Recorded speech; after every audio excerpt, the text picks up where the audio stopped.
Hello दोस्तों, वर्षा studio channel में आपका सभी का स्वागत है। आज हम पढ़ने वाले हैं विलोपन विधि। विलोपन विधि के सवाल सॉल्व करने वाले हैं जो 10वीं क्लास में सबसे ज़्यादा पूछने वाले सवाल हैं और सबसे ज़्यादा नंबर में आते हैं। ये 5 नंबर या 4 नंबर का सवाल होता है जो बच्चे अक्सर छोड़ के आते हैं क्योंकि उन्हें विलोपन विधि जो है वो बहुत कठिन लगती है। तो आज हम पढ़ाने वाले हैं विलोपन विधि। सबको सबसे ज़्यादा आसान ट्रिक में पढ़ाने वाले हैं। आप पूरा वीडियो को देखिए और ध्यान से विलोपन विधि पढ़िए, आपको बहुत इजी लगने लगी। तो चलते हैं हम हमारे विलोपन विधि पर। 3x प्लस का 4y बराबर 10, 2x माइनस का 2y बराबर 2, ये हमारा जो है वो पहला समीकरण है और ये हमारा दूसरा समीकरण है। विलोपन विधि में क्या होता है, दो समीकरण होते हैं और दोनों समीकरण के जो पद हैं x और y, इनको हमें जो है समान करना होता है। आप चाहे तो x का जो पद है उसको समान कर लो या फिर y का जो पद है उसको समान कर लो। दोनों में से किसी को एक पद को जो है हमें समान करना होता है। कैसे? जैसे यहाँ है 3x, तो हमें यहाँ पर भी 3 लाना है, या 3 नहीं आ रहा है तो हमें ऐसी कौन सी संख्या लाना है ये दोनों में आ जाए।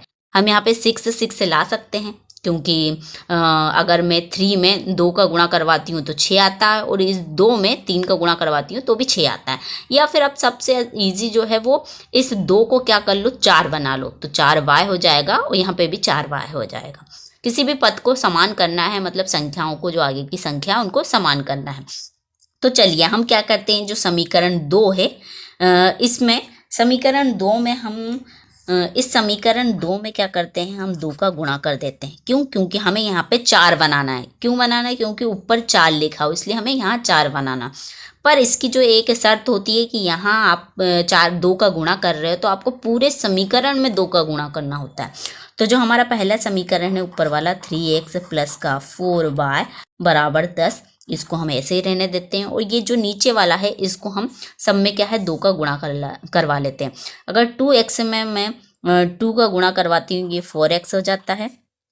यहाँ माइनस माइनस लगा देंगे। इस 2y में 2 का गुणा करवाते हैं तो ये हो जाता है 4y बराबर, इस 2 में 2 का गुणा करवाएंगे तो ये हो जाता है 4 हो जाता है। अब हमें कुछ नहीं, यहाँ हम चिन्ह चेंज नहीं करेंगे। क्यों? क्योंकि हमारे पास पहले से ही 4y और प्लस का 4y और माइनस का 4y है, इसलिए हम यहाँ पे चिन्ह का जो है वो चेंज नहीं करवाएंगे, बस सीधा काट देंगे। क्योंकि प्लस का 4y और माइनस का 4y आपस में कट जाते हैं और 3x और 4x को जोड़ देंगे, कितना हो जाता है, 7x हो जाता है।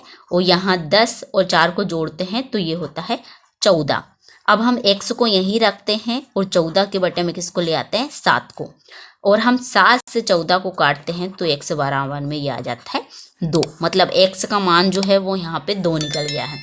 अब इस x के मान को आप समीकरण 1 या 2 या जो नया बनाया था उसमें भी रख सकते हैं।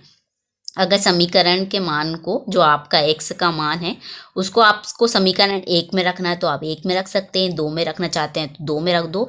y का मान निकालने के लिए आप समीकरण x का मान किसी भी समीकरण में रख देंगे। तो हम समीकरण जो है 1 में रखते हैं। समीकरण 1 में x का मान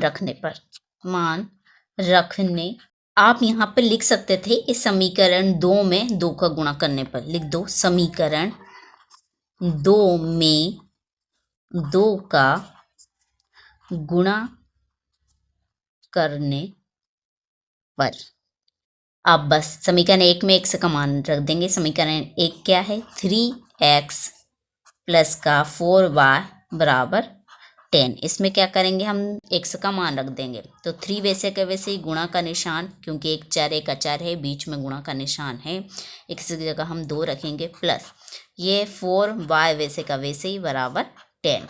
अब 2 और 3 का गुणा करते 6 आता है, प्लस का 4y वैसे ही बराबर 10। अब हमको क्या है, 4y यहीं रखना है और 10 के पास किसको भेजना है, 6 को। 6 अभी प्लस का है, 10 के पास जाता है तो ये माइनस का हो जाता है। 4/10 में से 6 गया तो 4 बचता है। अब हम इस y को यहीं रखेंगे और 4 के बटे में किसको लाएंगे, 4 को। क्यों? क्योंकि ये बीच में गुणा का निशान है, एक चर एक अचर है, गुणा के रूप में होता है। और जब भी बराबर के उस साइड जाता है, जो गुणा है वो भाग के रूप में आ जाता है, जो भाग है वो गुणा, जो प्लस है वो माइनस बन जाता है, जो माइनस है वो प्लस बन जाता है। अब यहाँ 4 से हम 4 को काटते हैं तो y बराबर आ जाता है 1। ये हमारा x और y का मान निकल गया। सबसे ज़्यादा इजी जो है विलोपन विधि होती है। अब आप जो है हमारे आंसर x और y का जो मान है वो सही निकला है या नहीं आप चेक भी कर सकते हैं। हम किस टाइप से इसे चेक करते हैं, चलिए हम चलते हैं, इसे चेक करते हैं। x और y के मान की जांच करते हैं। हमारा जो समीकरण 1 था वो 3x प्लस का 4y बराबर 10 था। इसमें हम जहाँ भी x है और y है उनके मान रख देंगे। 3 गुणा x का मान क्या आया था हमारा 2 प्लस 4 गुणा y का मान आया था 1 बराबर 10। होता है कि नहीं? तो 3 एकम 3, 3 दूनी 6 प्लस का 4 और 1 का गुणा करवाया तो 4 बराबर 10। और 6 4 को जोड़ते हैं तो 10 बराबर 10। मतलब सही है, हमारा जो आंसर है वो बराबर आया है। मतलब x और y का जो मान है जो निकला है वो सही है।